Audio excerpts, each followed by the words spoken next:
ರಣ್ಯಾರಾವ್, ನಟಿ ರಣ್ಯಾರಾವ್ ಅಕ್ರಮ ಚಿನ್ನ ಸಾಗಾಣಿಕೆ ಪ್ರಕರಣದಲ್ಲಿ ಸಿಕ್ಕಿಬಿದ್ದಿರುವಂತಹ ರಣ್ಯಾರಾವ್ ಈಗ ಜೈಲು ಅಧಿಕಾರಿಗಳ ಮುಂದೆ ಒಂದು ಬೇಡಿಕೆಯನ್ನು ಇಟ್ಟಿದ್ದಾರೆ. ಪ್ಲೀಸ್ ದಮ್ಮಯ್ಯ ಅಂತೀನಿ, ನನ್ನನ್ನು ಬೇರೆ ಬ್ಯಾರಕ್ಗೆ ಶಿಫ್ಟ್ ಮಾಡಿ, ನನ್ನನ್ನು ಬೇರೆ ಸೆಲ್ಲಿಗೆ ಶಿಫ್ಟ್ ಮಾಡಿ ಅಂಥೇಳಿ ಮನವಿಯನ್ನು ಮಾಡಿದ್ದಾರೆ. ಸಹ ಕೈದಿಗಳು ನನಗೆ ಟಾರ್ಚರನ್ನು ಕೊಡ್ತಾ ಇದ್ದಾರೆ. ನೀನು ಚಿನ್ನದ ಕಳ್ಳಿ, ಎಷ್ಟು ಚೆನ್ನಾಗಿದೆ ಪದ, ನೀನು ಚಿನ್ನದ ಕಳ್ಳಿ ಅಂತಿದ್ದಾರೆ.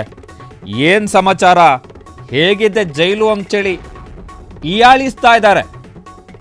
ನನಗೆ ಇದನ್ನು ಕೇಳಿಸಿಕೊಂಡು ಸುಮ್ಮನಿರಲು ಆಗ್ತಾ ಇಲ್ಲ. ನಾನು ಮಾನಸಿಕವಾಗಿ ಕುಗ್ಗಿ ಹೋಗಿದ್ದೇನೆ. ದಯವಿಟ್ಟು ನನ್ನನ್ನು ಬೇರೆ ಕಡೆಗೆ ಶಿಫ್ಟ್ ಮಾಡಿ ಅಂಥೇಳಿ ರಣ್ಯಾರಾವ್, ಬೇರೆ ಕಡೆಗೆ ಅಂದರೆ ಅದೇ ಜೈಲಿನಲ್ಲಿ ಬೇರೆ ಬ್ಯಾರಕ್ಗೆ ಶಿಫ್ಟ್ ಮಾಡಿ ಅಂಥೇಳಿ ರಣ್ಯಾರಾವ್ ಪರಪ್ಪನ ಅಗ್ರಹಾರದ ಜೈಲಿನ ಅಧಿಕಾರಿಗಳಿಗೆ ಬೇಡಿಕೆಯನ್ನು ಇಟ್ಟಿದ್ದಾರಂತೆ. ನಟಿ ರಣ್ಯಾರಾವ್ ಗೋಲ್ಡ್ ಸ್ಮಗ್ಲಿಂಗ್ ಕೇಸ್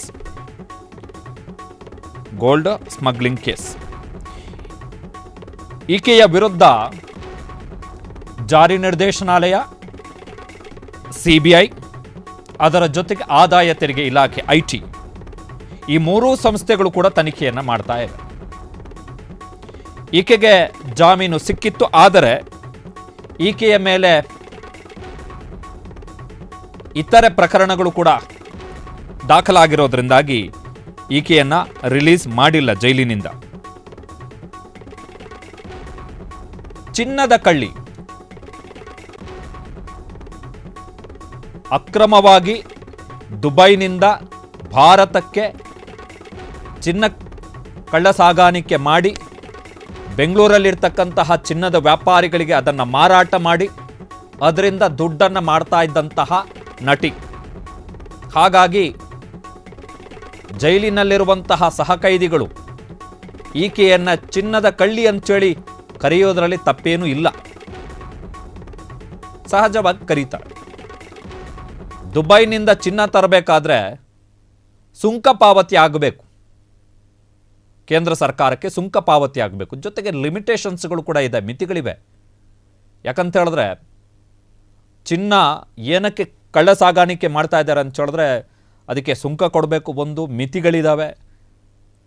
ಚಿನ್ನದ ಆಮದು ಜಾಸ್ತಿ ಆಗಬಾರ್ದು ಅಂತೇಳಿ ನಿರ್ಬಂಧಗಳಿದ್ದಾವೆ ದೇಶದಲ್ಲಿ. ಅದು ನಮ್ಮ ಒಟ್ಟಾರೆ ಅಂತಾರಾಷ್ಟ್ರೀಯ ವ್ಯಾಪಾರ ವ್ಯವಹಾರದ ಮೇಲೆ ಪರಿಣಾಮ ಬೀರುತ್ತೆ ಅನ್ನುವ ಕಾರಣಕ್ಕೋಸ್ಕರ. ಆಗಿದ್ದಾಗಿಯೂ ಕೂಡ ನಟಿ ರಣ್ಯಾರಾವ್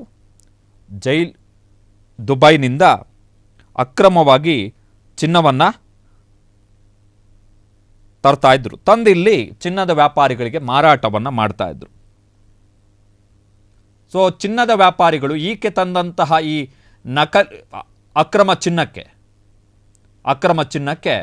ಇವರು ದುಡ್ಡು ಪಾವತಿಯನ್ನು ಮಾಡ್ತಾ ಇದ್ರು. ಆ ದುಡ್ಡಿನಲ್ಲಿ ಈಕೆ ತನ್ನ ಶೋಕಿಯನ್ನು ಮಾಡ್ಕೊಂಡು ತಿರುಗಾಡ್ತಾ ಇದ್ರು. ಗ್ರಹಚಾರ ಕೆಟ್ಟಿತ್ತು.